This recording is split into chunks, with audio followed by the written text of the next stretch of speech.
Prosseguindo então com a Sociedade do Cansaço de Byung-Chul Han, ele fala aqui no capítulo 8, que é um anexo, né? O 8.1, sobre a Sociedade do Esgotamento, que é o ponto de vista de Byung-Chul Han, da Sociedade do Cansaço, com uma compreensão e uma aplicação psicanalítica. Vamos ao texto, né? Vamos a trechos extraídos desse capítulo. O aparato freudiano está estruturado como uma sociedade disciplinar, de um eu confrontado com o cumprimento de um dever kantiano imposto pelo superego, um juiz interno, de um sujeito dominado pela angústia frente à transgressão. E a psicanálise freudiana só é efetiva em uma sociedade da negatividade de proibições. O prêmio por ser moralmente correto vem da gratificação obtida do outro, ou de Deus. O sujeito de desempenho pós-moderno, entretanto, na atualidade, é um sujeito de afirmação pós-freudiano. Não se submete a nenhum trabalho compulsório. Suas máximas não são a lei, a obediência, o cumprimento do dever, mas liberdade e boa vontade. Não aguardando o chamado de um outro, mas ouve a si mesmo, desvinculado da negatividade das ordens do outro. A falta de relação com o outro, narcisismo, causa uma crise de gratificação. A dissolução das fronteiras entre o si mesmo e o outro significa que o si mesmo jamais poderia encontrar nada de novo e diferente.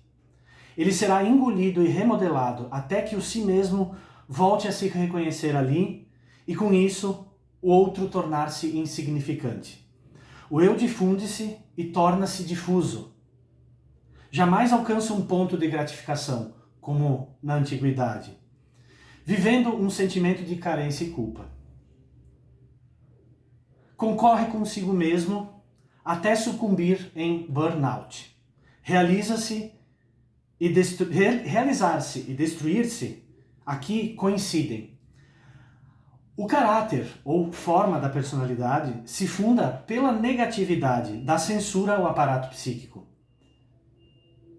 fundado pela repressão. Na depressão, a pessoa é amorfa, sem características.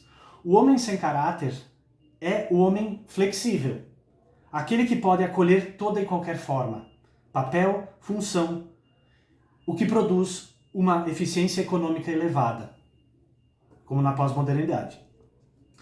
A sociedade de desempenho atual, com sua ideia de liberdade e desregulamentação, está trabalhando intensamente no desmonte de barreiras e proibições que perfazem a sociedade disciplinar, com o franqueamento de limites e barreiras, e a uma promiscuidade generalizada. O sujeito depressivo está cansado, esgotado de si mesmo, de lutar consigo mesmo, totalmente incapaz de sair de si, de estar lá fora, de confiar no outro, erodido, autoesvaziado, numa roda de hamster. O mundo digital é pobre em alteridade e em resistência, e o eu pode ali mover-se praticamente desprovido do princípio de realidade, que seria o encontro com o outro.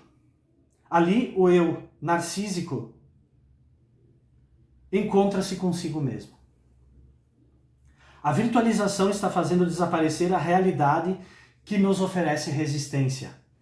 O excesso de ofertas e opções impede ligações intensas. No luto, classicamente, há uma ligação libidinal forte com o objeto perdido. Na depressão da pós-modernidade, ao contrário, não existe objeto, nem orientação. Na melancolia clássica, há uma relação negativa para com o ausente. Na depressão atual, ao contrário, se vê cindida e rompida com qualquer ligação. O ego pós-moderno emprega grande parte da libido para si mesmo e o restante dessa é distribuído em relações sempre crescentes, superficiais e passageiras, como as amizades de Facebook. O trabalho lento de luto tornou-se desnecessário e o fraco elo de ligação permite a libido retirar-se facilmente para a posse de novos objetos. A rede social fornece uma alegria que eleva o sentimento próprio narcísico, oferecendo uma massa de aplausos ao ego, exposto ao modo de uma mercadoria. A falta de relação com o conflito é causa da depressão. Na base da depressão estaria um conflito oculto, que através dos antidepressivos acabaria se deslocando cada vez mais para o pano de fundo. Com o evangelho do desenvolvimento pessoal, de um lado, e o culto da capacidade de desempenho do outro, não desaparece o conflito. Ele perde, porém, a sua univocidade, e já não mais se constitui num guia seguro. A coação por desempenho impede que os sentimentos negativos venham à fala, incapacitando a elaboração demorada do conflito psíquico. Sendo mais fácil a prescrição de antidepressivos, que devolve rapidamente ao sujeito a capacidade do desempenho. Na sociedade de desempenho, o superego repressivo proibitivo, a submissão do homem moderno, dá lugar ao homem pós-moderno e ao ideal sedutor que faz o sujeito de desempenho projetar-se a si mesmo enquanto projeto, na linha do eu ideal. Em lugar da coação estranha, surge a autocoação. Ele é, ao mesmo tempo, algoz e vítima, homo sacer de si mesmo, que é mais destrutiva porque provém de alguém que se supõe ser livre, que se apresenta como liberdade, mais eficiente na produção capitalística. A vida desnuda, despida de toda a transcendência, jogada à mera imanência, faz desaparecer toda a teleologia, todo o propósito, todo o vir e toda a vida do ser para. A razão pela qual valeria a pena estarmos saudáveis. E a busca por saúde esvazia-se num expediente sem meta. Ficam radicalmente passíveis de ser mortos. Zumbis do fitness e do botox. A sua vida se equipara à de mortos-vivos. Estão por demais vivos para morrer e por demais mortos para viver. Eis então uma grande reflexão lúcida de um filósofo coreano, radicado na Alemanha, Byung-Chul Han, sobre as questões próprias da nossa modernidade.